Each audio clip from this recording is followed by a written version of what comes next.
के झांसे में न आ जाए। अगर आप यूं ही आते रहेंगे झांसे में तो आपका समुचित विकास होने से रह गया। आप अपने बच्चों को देखिए, आप अपने रसोई घर को देखिए, आप महंगाई के मार को झेल रहे हैं, अपने बच्चों के उचित शिक्षा के लिए आप संघर्ष कर रहे हैं। शिक्षा व्यवस्था में ऐसी हो गई है कि यहाँ के कॉर्पोरेट स्कूल पर स्कूल खोले जा रहे हैं और आपके पॉकेट को ढीला कर रहे हैं। आपकी कितनी भी कोरोना काल के बाद इतनी भी पॉकेट अलाउ नहीं कर पाती है कि अपने बच्चे को शिक्षा के लिए अच्छे स्कूल में एक बच्चे के बारे में अगर सोचते हैं तो उनको बहुत बहुत शुक्रिया और हार्दिक अभिनंदन करती हूँ सबका। यहाँ पे मेरी बहनें, माताएं एवं नौजवान साथी बैठे हुए हैं। उनके सामने उनकी बहन बेटी आप सबके समक्ष खड़ी है। मेरा नाम है रेखा दास। आप सब लोग मेरा व्यक्तिगत परिचय पहले जान लीजिए। रेखा दास नाम है, घर है लाल कोठी, वार्ड नंबर 14 की रहने वाली हूँ मैं भी आप सबके समान एक गृहिणी थी। पति, बच्चे, घर परिवार मैं भी संभालने वाली एक आम महिला की तरह मेरा जीवन रहा है। आपसे कुछ भी मेरा अलग नहीं है। लेकिन वर्षों बीत गई, धीरे धीरे जब भी मैं अपने समाज में जाती तब मैं हमेशा एक ही चीज मैं देखती, एक ही चीज देखती कि हमारा समाज जो है 75 साल से ऊपर हो चुकी है देश के आजाद हुए, आजादी को मिले हुए, लेकिन हमारा समाज धीरे धीरे 100 साल से पीछे जा चुकी है। हमारे समाज के किसी भी व्यक्ति को कुछ भी आजादी नहीं मिली है। आज भी वही बदहाल सी लाइफ उनकी है। न बच्चों को शिक्षा, न खाने का, न रोजगार है, न नौकरी है, न घर है। हमारी जो माताएं बहनें हैं उनको पीने तक के लिए पानी अनुरोध करने आई है, अपने विचार रखने आई है और अपने समाज के लोगों के लिए, इस भागलपुर की चौतरफा विकास के लिए ये तत्पर है और इनका अपना रोड मैप तैयार है। यहाँ की भौगोलिक स्थिति, यहाँ की गलियों की स्थिति, वर्तमान विधायक, पूर्व विधायक जितने भी रहे सबको आपने देखा, सबके कार्यकलाप को आपने देखा, प्रत्येक राजनीतिक दल के कार्यकलापों को देखा। किसी का 20 साल देखा, किसी का 15 साल देखा और सब ने आपको छालने का काम किया और उसके सिवा किसी ने कुछ काम नहीं किया। सबसे पहले आपकी महान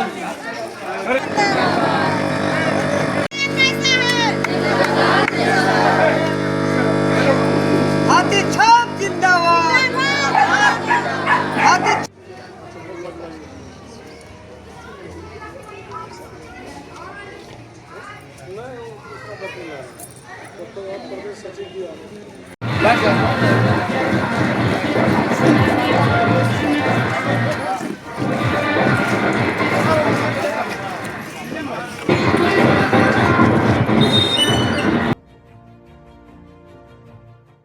आप सबों को मेरा जय भीम। आप सभी के बीच आपकी लोकप्रिय प्रत्याशी रेखा दास जी आपके बीच हैं। सबसे पहले मैं आपको ये पूछूंगा, इन्हें क्या आप विधानसभा सदन भेजना चाहते हैं? अपने स्वार्थ के चलते चले गए हैं और अपने समाज के लोगों का विचारों को एक ताक पर रखकर अपने स्वार्थ के चलते वहाँ बैठ गए हैं कुर्सी के लोभ में। अपने समाज के विचारों को ना पर हत्याएं हो रही हैं, बलात्कार हो रहे हैं, उसके पर एक टिप्पणी भी नहीं करते हैं। वो चाहते हैं कि अगर मैं कुछ बोलूं तो हो सकता है हमारी कुर्सी छिन जाए। मोकामा में जो घटना घटित हुई है इसके बारे में आप क्या कहना चाहेंगे? देखिए, ये जो घटना मोकामा जैसे क्षेत्र में आप जानते हैं कि वो बाहुबली लोगों का है। वहाँ की जो भी घटनाएं आपको मिली तो आप उनकी भाषाओं को पहले देखिए, उनके विचारों को देखिए। उनमें कोई आइडियोलॉजी नहीं है, खूंट की तरह बातें करते हैं।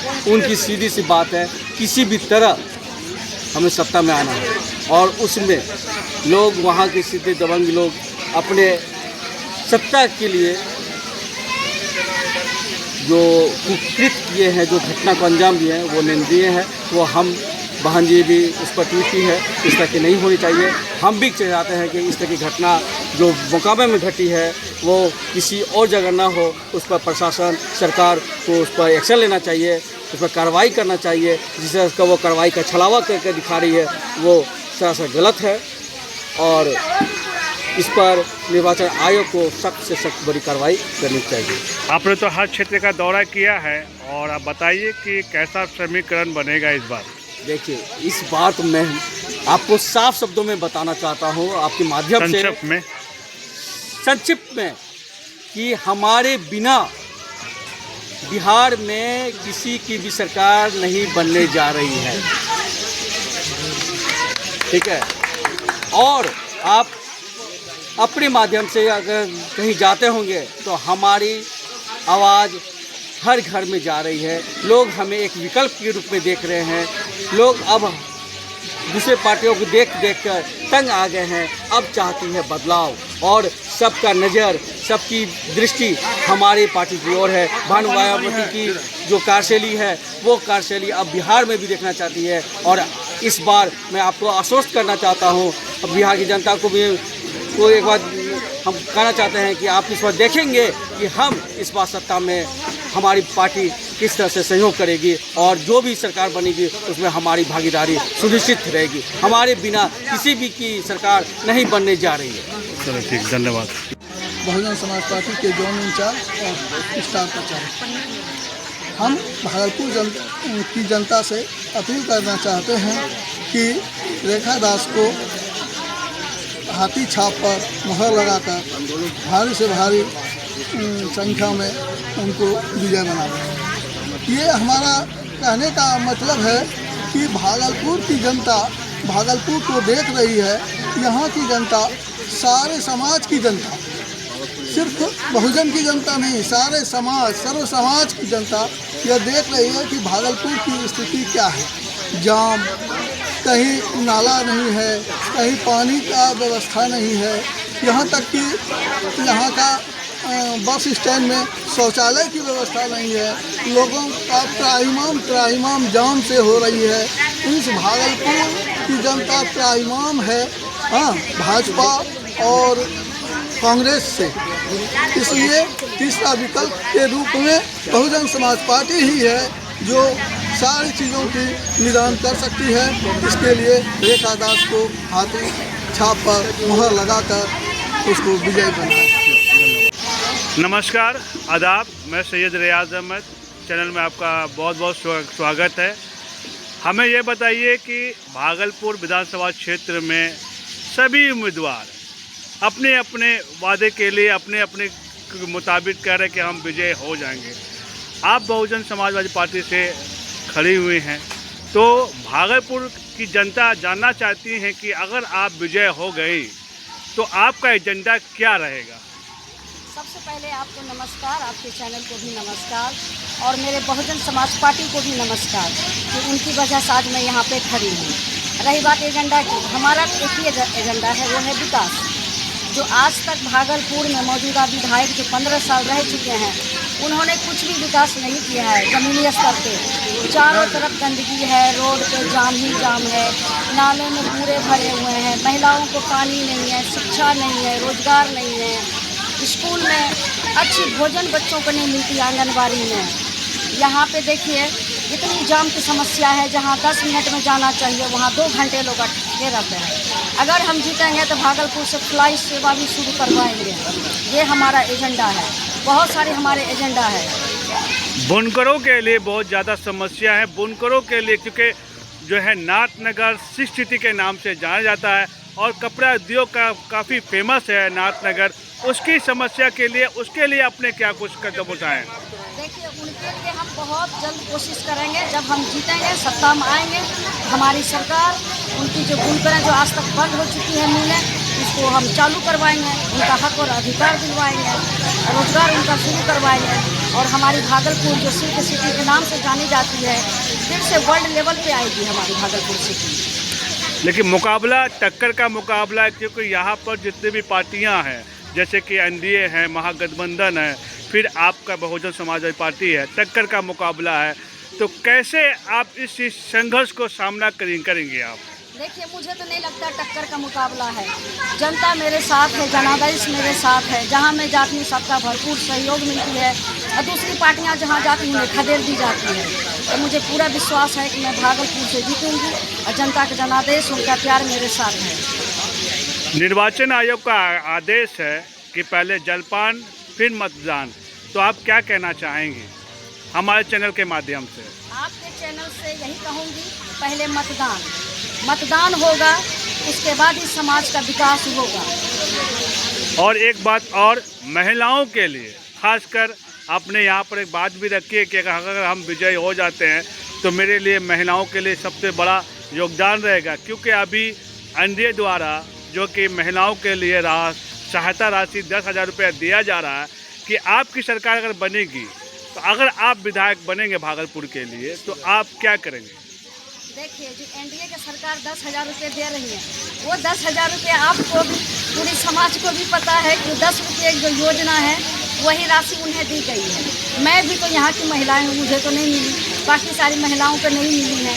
लेकिन मेरी पार्टी, अगर मैं यहाँ से जीतती हूँ, प्रदेश में मेरी सरकार बनती है, तो महिलाओं के लिए सरकारी तौर पे उनके लिए कुछ एक लघु उद्योग टाइप का उनके लिए चालू करेंगे। महिलाओं को बैठे रोजगार मिलेगी, जो 10,000 की लॉलीपॉप तो बिल्कुल नहीं होगी। लेकिन जो यहाँ के मुख्यमंत्री हैं, उप मुख्यमंत्री हैं, मुख्यमंत्री का ऐलान हुआ है आज, उन्होंने कहा कि जो महिलाओं का योजना जो लाया गया है उसका पैसा आपको देना नहीं होगा।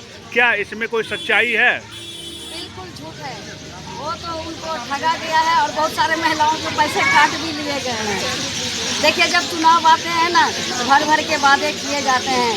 कुछ साल पहले लोकसभा की चुनाव हुई थी, 2 साल 2.5 साल पहले राहुल गांधी ने 8,000 रुपये का खटाखट योजना शुरू किए थे। जैसे चुनाव खत्म हुई तो बहनें गई वहाँ पे मांगने के लिए, तो बोला हम तो जीते नहीं भैया, हम आपको नहीं देंगे, ये तो चुनावी वादे हैं, चुनाव होगी खत्म हो जाएगी। लेकिन हमारी पार्टी तो चुनावी वादे कभी करती नहीं है, वो तो ज़मीनी स्तर पे करके दिखाती है। तो एक संदेश कुछ देना चाहेंगे भागलपुर विधानसभा क्षेत्र के लिए कि आप अपनी तरफ से?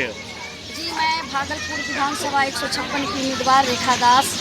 मेरे प्यारे भागलपुर वासियों, मैं आपको एक संदेश देना चाहती हूँ।